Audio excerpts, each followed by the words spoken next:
Hello, Key West, and welcome once again to the Key West Lou Legal Hour. And I say hello to my friends all over the world.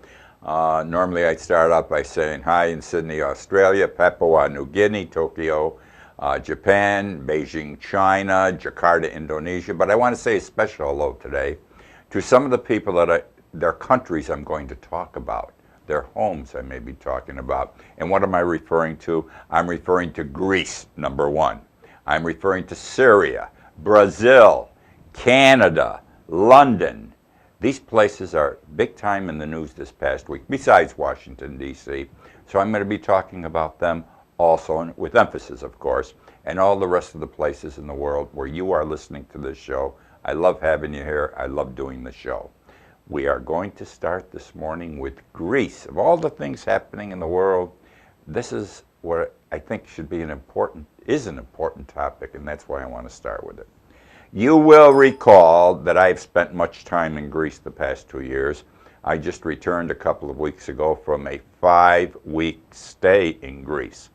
And last year, I think I was there 4 or 5 weeks also. That doesn't make me a great expert, but it makes me some sort of a minimal, small expert on Greece. When I came back from Greece, I wrote a blog, and then I wrote a column for the newspaper that I write for here in Key West about the Golden Dawn Party. The Golden Dawn Party is the Nazi party. They got a party just like Hitler had. They got everything from the salute to the flags to the black shirts, the brown shirts. What do you want? They've got it all. And it was really an expose of sorts, because we don't read that much or hear that much about this Nazi party in Greece, which has growing. I can't tell you how big it's getting influence in Greece. You are aware that I've written a book. It's a book of essays on political things such as this, as I'm talking about now. And there's an article in there. I wrote an essay for my book that's at the publishers now being edited on the Nazi party in Greece. Having said all that, there was an event yesterday that occurred in Greece in a suburb of Athens. You have to recall that when I talked about this New Dawn party before, I said they have these young men, probably in their 20s, early 30s, who wear black shirts and black pants. And they got the insignia here. And they're good-looking guys, by the way, and they're all tough. They must lift weights. They look those kind of builds. And they walked in packs of 10, 20, or 30, and never were bothered by the police. The police stayed away from them. They controlled the streets. I call them black shirts. And I indicated, and I said that when I walked by these fellas, daytime or nighttime, I felt intimidated. Because they look at you, they glare at you, they don't smile, they don't say hello, but they pierce right through your body. They're looking right through you. And it's scary, especially I'm in a foreign country. How must it be for the people who live there all the time that have to put up with this? And it could not help but remind me of what went on in Nazi Germany in the late 1920s and 1930s. They have become, this party is the third largest political party now in Greece, and if they had an election today, it'd be the second biggest political party. They're growing because they feed the people. Greece is broke. They need money. They have no food. Fathers can't feed their families. They give food away to Greek citizens to feed their families. You must become a member of the party and go to the meetings. Swear allegiance to the party. And if you get in trouble with the police, they'll get you out of jail. You won't do time.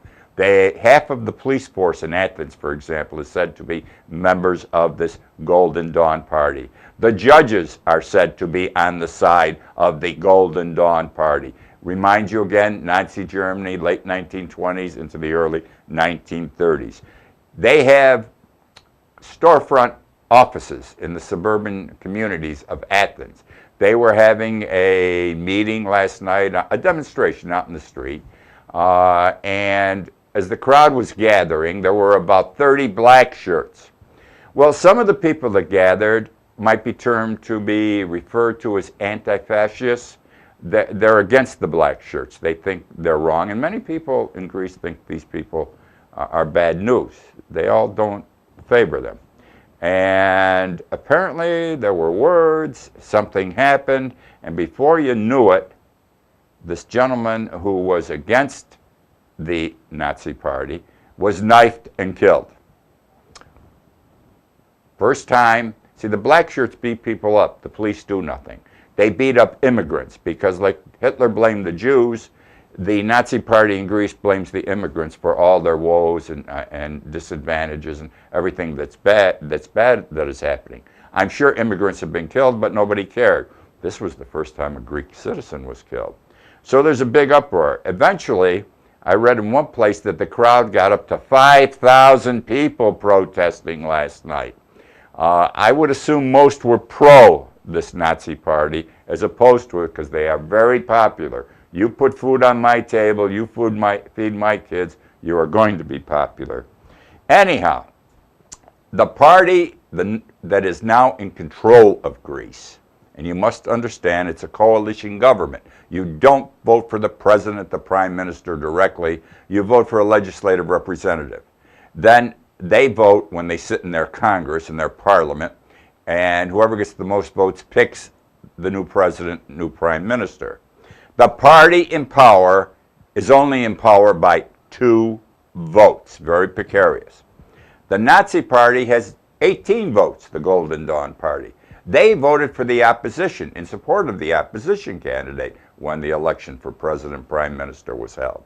So some big honcho in the party that's in power today says last night, and he introduced last night, a bill into the Parliament of Greece saying, destroy, get rid of the Golden Dawn Party.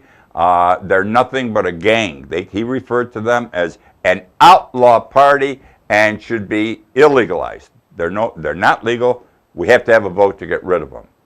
Well, I don't think it would pass. Well, they're doing this, you understand, because if they get rid of those 18 votes, those 2 votes that they're in power by now become 20.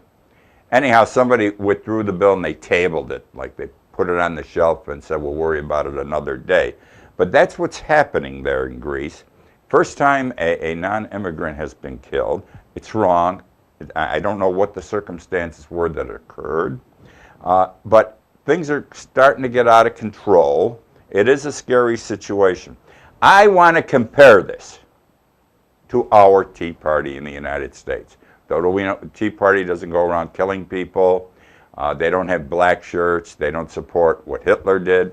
But nevertheless, the black shirts in Greece and the Tea Party members in the United States are people committed to overthrowing the existing political establishment. Can you tell me that's not true about the Tea Party members? They don't want this country to be run as it has been run. In order to accomplish their aims, they have to overthrow the existing Democratic Party that's in control right now and certain Republican members. Okay? And same thing that the Greeks are doing, the Golden Dawn Party in Greece. We haven't come to a disturbance on the street in this country. We're going to come to it, though. I believe this honestly, and I'll be talking more about it as I go through things today. If, you know, we're cutting food stamps, they voted to knock off $40 billion worth of food stamps last night, the Republican House of Representatives. You can't do this. You got to take care of those that don't have. We cannot continue to be a 1%, 99% country because there's more people in the 99%. And someday they may not have all the money, but the only way to say it, you piss them off enough, they're going to be in the streets, and we're going to have Egyptian-type demonstrations, Greek demonstrations, Turkish demonstrations. It's going to happen here, and it could happen in the next year or 2. We've got to stop this somehow. Just sharing what's happening in Greece. Now, I'm on a new kick today. This isn't something in the news. This is just something that bothers me, and I decided it was time to talk about it. I want to talk about supermarkets, American supermarkets. You know, we go into the supermarket, and I'm absolutely amazed. I'm 78 years old. I've been going to supermarkets all my life. I worked in a supermarket for 4 years when I was in high school, and I am absolutely amazed, you know, how nice and red. Oh, almost maroon the apples are. Big apples, delicious apples. How large the strawberries are. How big the grapes, green and red, are, and seedless grapes, huge, hard, tasty. The tomatoes, all sizes, are so ripe and so beautifully red. Meat, you can't look at better cuts of beef. They may not have any taste when you get them home and cook them, but they look beautiful as they're sitting out there for people to buy. And all the supermarkets are like this now. This is a big time thing, and I want to talk about supermarkets. We're going to station break. I'm going to share some interesting things with you when I return. Stay with me.